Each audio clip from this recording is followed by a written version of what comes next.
আসসালামু আলাইকুম। সবাই কেমন আছেন? কি অবস্থা একটু জানাইবেন। আর বিশেষ করে আমার একটা আপনাদের মাঝে বলতে চাই যে ভারত বাংলাদেশ নিয়ে এত তর্জমা কে লেগা? বাংলাদেশ কি করব সেটা কি ভারতের থেকে তদারকি কইরা এরপরে এগিয়েব, না বাংলাদেশ এগিয়ে আইব? বাংলাদেশ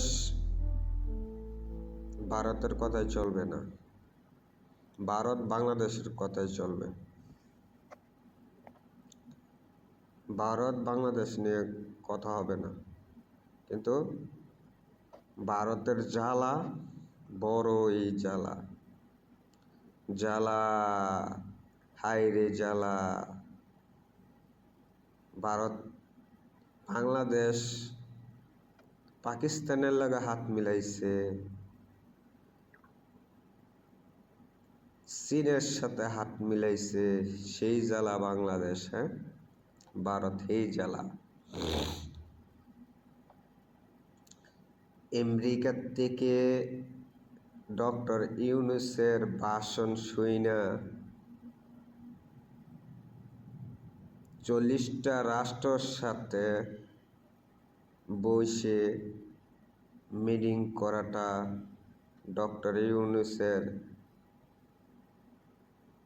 এটা আমাদের গর্ব। ভারতের মোদি তো আমেরিকা তো গেছিল 40টা রাষ্ট্রের সাথে। এই দুর্নীতি নির্বাচনের সরকার শেখ হাসিনা সাহস করতে পারে নাই, আর তো এটা তো ডক্টর ইউনূসই। ডক্টর ইউনূসের হাত কত বড় বোঝাই যায় করতে গেলে। তা বিষয়টা হলো, ভারতের শোলের মধ্যে আগুন ধরনের মতন ভাষণ দেওয়া হচ্ছে। ভারতের সহ্য হইতেছে না। হ্যাঁ, পিঠ জলদাছে মহিষের মতন। যে মহিষের গুড়া যেরকম জাল, কারাগারের মধ্যে যদি একটু ছিটা দেওয়া যায় তাহলে তো আর কোনো কিছুই নেই বলার বাইরে। তো যাই হোক, যে বিষয়টা নিয়ে আমি একটু কথা বলতে চাইছিলাম তো ওটা বলি। বিষয়টা হলো, ডক্টর ইউনূস স্যার, আপনার পাশে জনগণ আছে।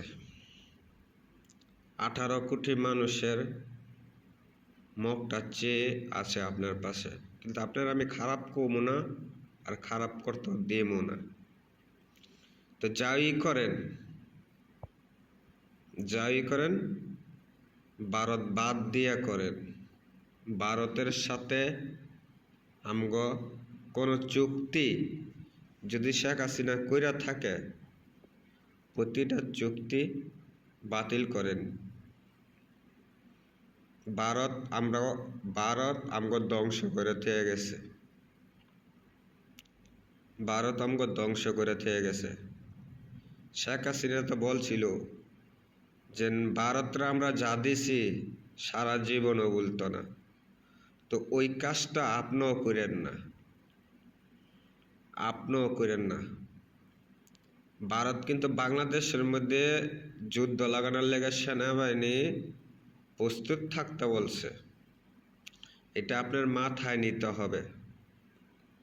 ভারত ইচ্ছা কইরা যুদ্ধ লাগানোর লেগা চেষ্টা করতেছে।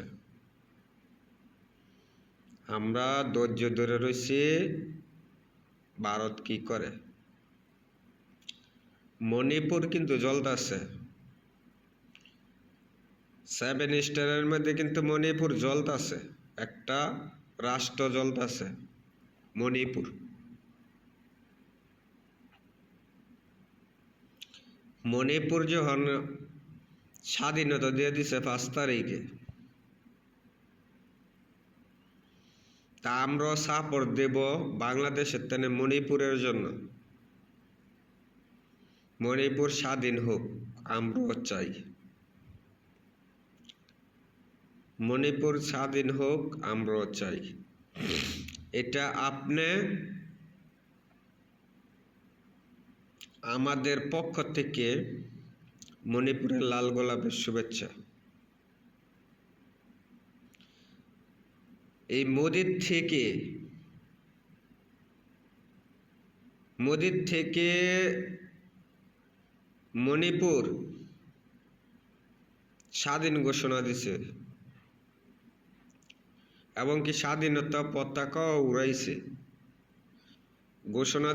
স্বাধীনতা ঘোষণা দিয়া তারপরে পতাকা উড়াইছে। ভারতের পতাকা কিন্তু উড়ায় নাই,